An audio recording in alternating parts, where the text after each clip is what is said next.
People don't realize how significant not only life is, but how significant our actions in life are, no matter who we are. And whether we're a ruler or whether we're somebody who's simply cleaning streets, everybody's life is momentous because they were created by Allah subhanahu wa ta'ala and brought here for a purpose. And not only that, but when you look at what it took to bring one human life into existence, which is why the Qur'an reminds us, actually quoting the Jewish tradition, that to take one life as if that you killed all of humanity. Because when you think about just all the lives that existed before our lives to bring us as individuals, each one of us, into existence, it will boggle the mind just to reflect on it. Of your two parents, and then there's 4, and then there's 8, and 16, and it just goes on, and until you've got this massive amount of ancestors, and then they go back to, at a certain point, so they go out like this, but at a certain point they go back to the 2. So we're one inverted pyramid of all these inverted pyramids that go back to the actual pyramid, which is Adam and Eve. So the entire humanity is just this massive pyramid of human beings that have existed from the beginning of time until our time. And so 9 months in the womb, that's a very small portion of what it took to bring you into existence. And so people don't realize the momentousness of life. And that's why to turn it into la'ib, to turn it into activity, playful activity, and play is part of life, but it's the first part of life.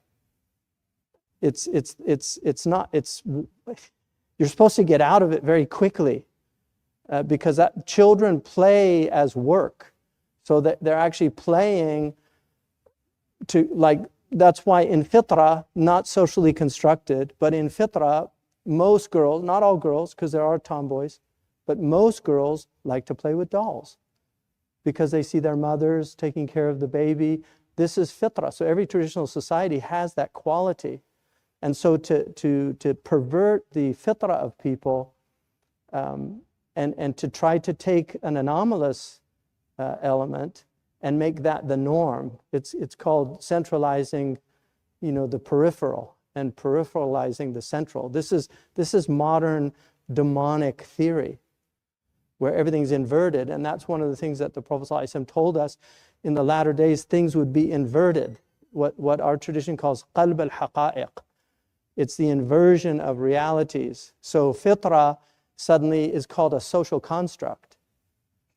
In other words, it's society that creates these things, not the natural, inherent, principial nature of the human being. And so they pervert human beings.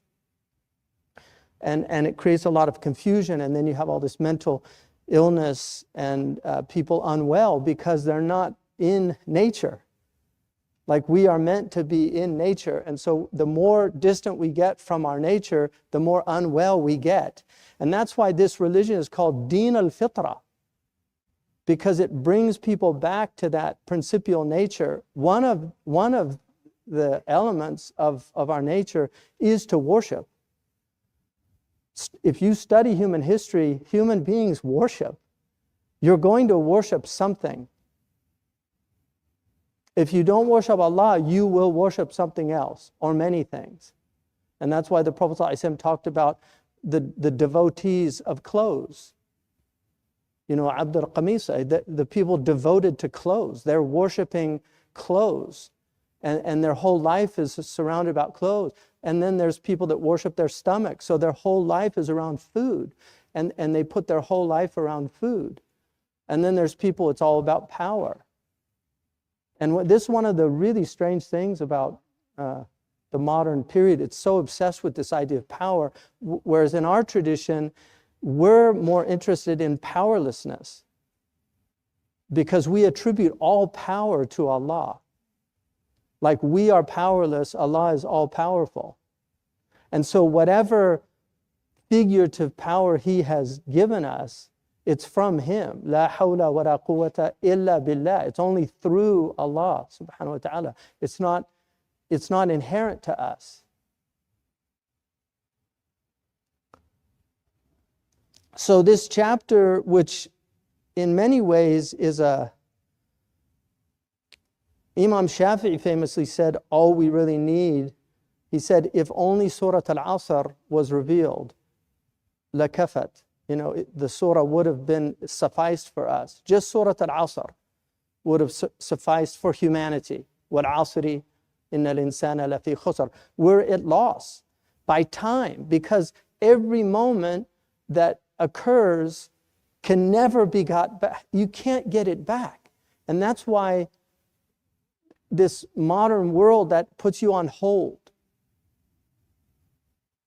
it's so sinister, because they don't let you talk to a human being so that you can solve your problem. They put you on hold, and then they take that time from you. And even worse, to add insult to injury, they'll put music on.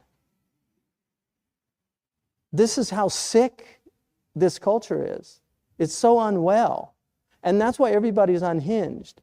Because I think about the amount of practice that your average Muslim does. I'm talking about average Muslims, not the sabiqun al-awwalun, not those people. I'm talking about an average Muslim who's just a dedicated Muslim. 5 prayers a day, praying on time, because that's a committed Muslim. You pray on time. 5 prayers a day. Some dhikr outside of that. Some recitation of Qur'an, even if it's Yasin and Waqi'ah and Mulk every day. There's some regular practice of Qur'an. I'm talking about baseline. And then the nafila prayers, at least 3 shafa' and witr, and then 2 before fajr, subh, and then 2 after maghrib. At least that. And yet, despite that, if you do that baseline, you will find yourself incredibly frustrated. And include in that also that you have a worldview that tells us how important patience is.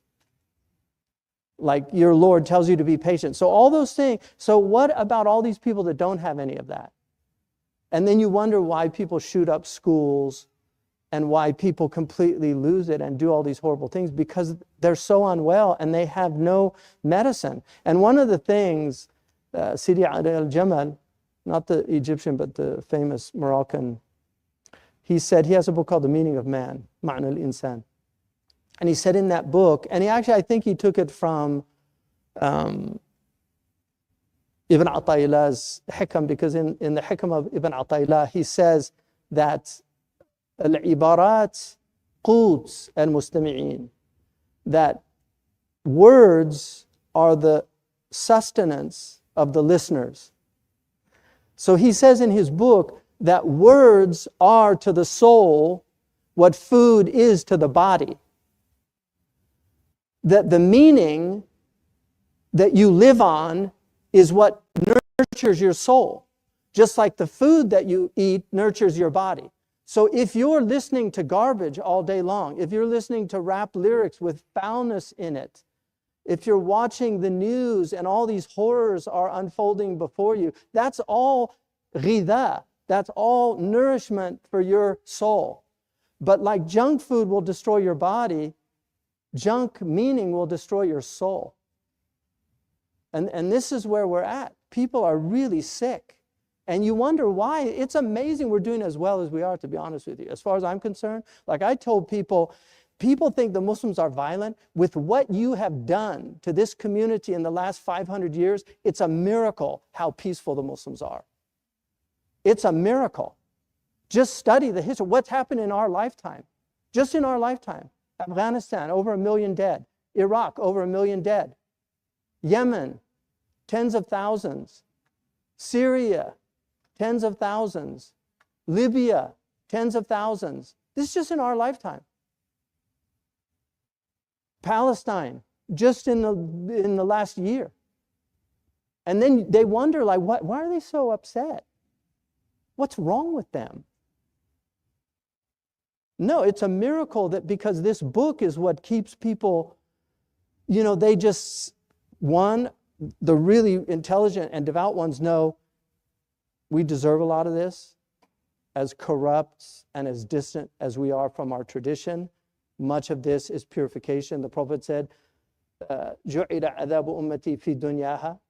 The punishment of my ummah is in this world, it's not in the next world. And so that's part of it. And also there's so many things, but I'm convinced that the Muslims are far more peaceful than they're giving credit to our community. I'm serious. I genuinely believe that. Because we're one out of every probably 4 or 5 people. I mean, now they're admitting that the population numbers are grossly under-exaggerated. And the idea that we're the second largest religion. I mean, Europe, if they're calling that a Christian, Europe is Christian, they're empty. The churches are empty. Mosques are full. All over the Muslim world, mosques are full. So this, وَلَقَدْ خَلَقْنَا الْإِنسَانَ وَنَعْلَمُ مَا تُوَسْوِسُ بِهِ نَفْسُهُ. So reminding of our khalq, because this surah is about Yawm al-Qiyamah. It's about that Allah is qadir. First of all, qadir, Allah is capable of sending a warner and a messenger. So we're not deists or theists that believe in an impersonal God.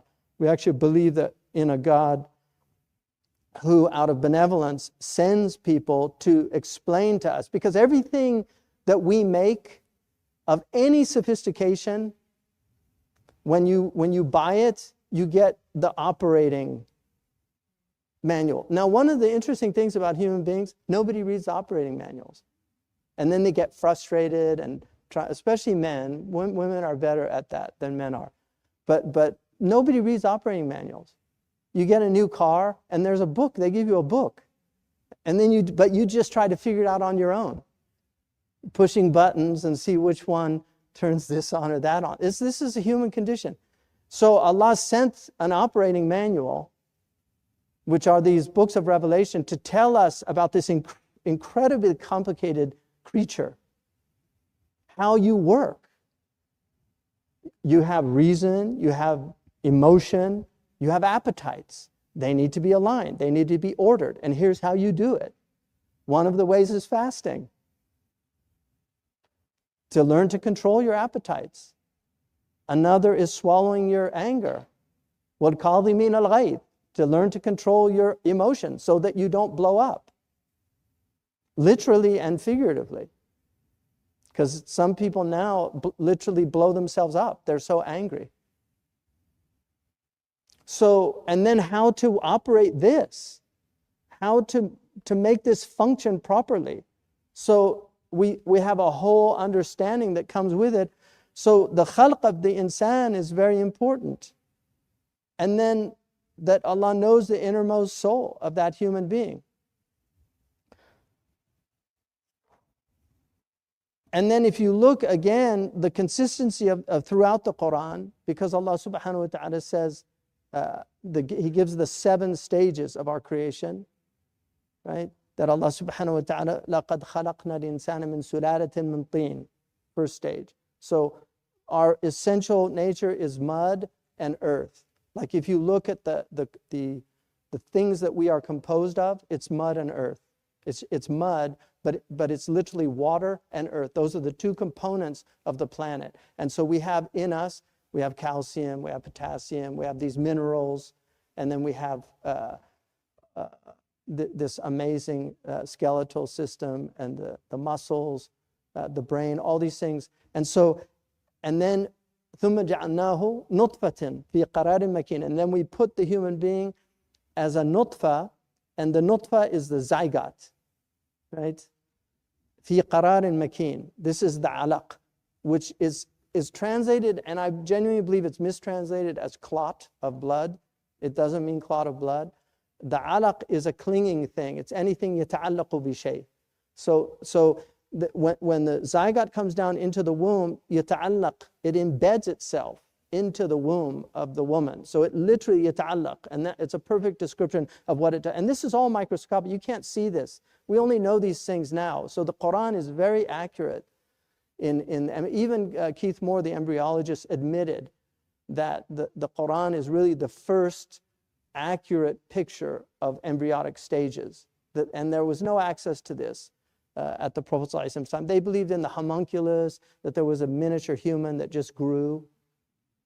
This was a common belief, different views. So ثُمَّ خَلَقْنَا النُّطْفَةَ عَلَقَةً. So that's the alaq comes alaqa. It just clings to it embeds itself. ثُمَّ خَلَقْنَا الْعَلَقَةَ مُضْغَةً. And then it looks like a mudgha is a chewed lump of flesh. And if you look at it at this stage, and this all occurs in the first 40 days, that hadith was clearly misunderstood anybody who knows modern embryology knows. And there was a khilaf about the hadith, because there was an opinion that all happened in the first 40 days, even though it says thumma. But it's not 120 days, because it's way beyond that. Even by 42 days, you already have the fetus is developed, the beginning of the fetus, the embryo. And then, so the فَخَلَقْنَا الْمُضْغَةَ, then the mudgha becomes عِظَامًا. And then look at the switch. فَكَسَوْنَا الْعِظَامَ لَحْمًا. The only time in this process, Allah changes from khalaqna to kasawna. And Raghib Isfahani said, if you look at the difference between all those previous stages, they're stages of khalq, but the lahm, the flesh, is a clothing, because the thing about clothes, you can replace them. You can't replace bone. You actually have to implant bone from somewhere else. But lahm will grow back. So he says, kasawna al-idhama lahma is an appropriate, because it's the kiswa. It's like because you can lose a piece and it grows back. Just like the cloth, you can replace the cloth like that. And then ثُمَّ أَنشَأْنَاهُ خَلْقًا آخَرَ. And this is the insha of the khalq akhar, is a new creation. And this is the rational human being, the human being that has aql, which is different from all the other creatures. They have a type of intelligence, but not the intelligence that we've been given. That this is the intelligence that we've been given. It's a ثُمَّ أَنشَأْنَاهُ خَلْقًا آخَرَ فَتَبَارَكَ اللَّهُ أَحْسَنُ الْخَالِقِينَ. Glory or blessed is God, the best of creators. The best of creators. Ahsan. It's the best. It's the one done with the ihsan. ثُمَّ إِنَّكُمْ بَعْدَ ذَلِكَ لَمَيِّتُونَ. And then after that you will die. Like He's created us to die. So we have to go through this next stage. And like Maulana says, I was mineral, and then I died and became vegetable, and then I died as vegetable and became animal, and then I died as animal and became human, and I will die as a human and become an angel. What have I ever lost by dying? It just gets better. I mean, somebody told me today that Sidi Abdullah Schleifer, I don't know if people who know him, but he was a Jewish convert to Islam. He's a very interesting man. I met him several times at different places, but he just died on the 27th night, right? So actually he died in Turkey. But he had been a beat. He was a beat in New York. The Beats. People don't know the Beats. They're too young now. But the Beat. They were before me also. I'm old, but I'm not that old. So the Beats became the hippies, right? But that was the next iteration. And then he had a deep sense of justice. Which many righteous, the real Jews do. You know, they have that sense. That's why so many have been out protesting about what's happening. But he had a deep sense. So he went and joined Fidel Castro. and fought with the, like, in Cuba. And he said he was an atheist. And so when they won there, he said, okay, where next? And he said, Palestine. So he went and joined the PLO. This is a true story. And then he actually became Muslim with the Palestinians, because not all of them were Marxists. There were, but he actually ended up becoming a Muslim. And one of the things he told me, he said they were much more like ethical than these so-called Islamists today, just in terms of what they would do. Yeah. But so, and then he, he ended up having a very interesting life. But and this one of the amazing things about this religion is that all these different people find their place in it. I don't know why I brought him up. There was a reason. Yeah, that he passed away. Yeah, Allah yarhamuhu. Alhamdulillah.